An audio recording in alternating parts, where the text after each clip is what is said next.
रामपुर रे बजरंग दल कर्मी आक्रमण घटना तीन अभियुक्त गिरफ आज कोर्ट चलाण।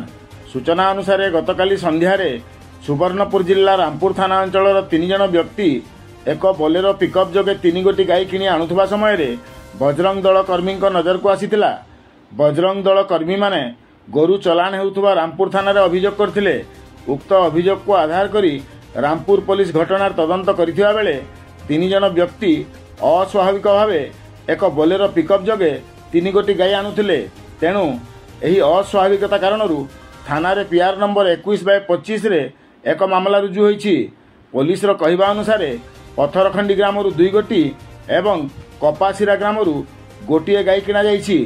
एही घटना संपर्क में बजरंग दल कर्मी माने थाना को जाई पुलिस रो कार्यानुष्ठान उपर पचराउचरा करी फेरुथुवा बेले गाई बेपार करुथुवा अंचलर किछि व्यक्ति बजरंग दलर कर्मी उपर आक्रमण करथिले।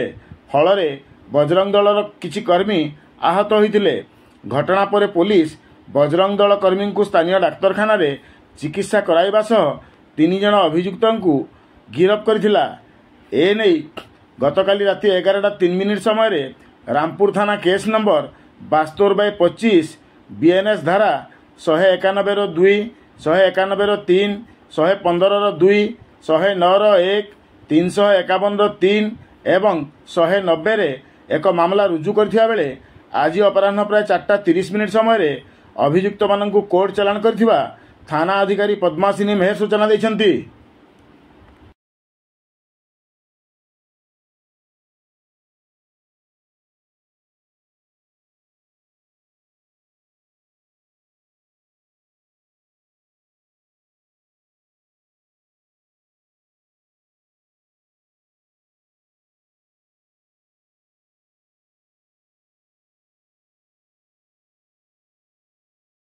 सती यादव बीजेपी जिला युव मोर्चा सेक्रेटरी। आमर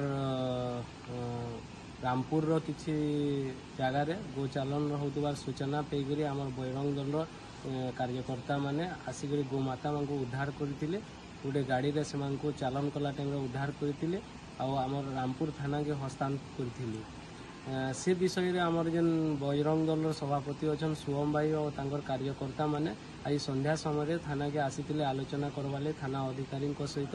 किंतु से माने जेतेला आलोचना कर सारला परे से माने फेरला बेले के आमर जेन कार्यकर्ता माने जेन थिले से कार्यकर्ता भाई माननकु से जेन संपृक्त जेन गो चालन रे जेन संपृक्त अछन गुंडा माने से माने मरणांतक आक्रमण करथिले। से माने माने लाठी, पानी बोतल, कांच बोतल आउ किछि अस्त्र शस्त्र धरिक आमर कार्यकर्ता मान आलोचना माने आक्रमण करथिले। से टाइम रे आमर पुलिस प्रशासन भी उपस्थित थिला किंतु से माने निरदष्टा साइथिले आ माने दिन दहाड़ा खुलम खुला आमर अछन संपृक्त व्यक्ति माने आमर कार्यकर्ता मान धमक दउथिले तुमको जीवन रो मारी देमु बोली करी।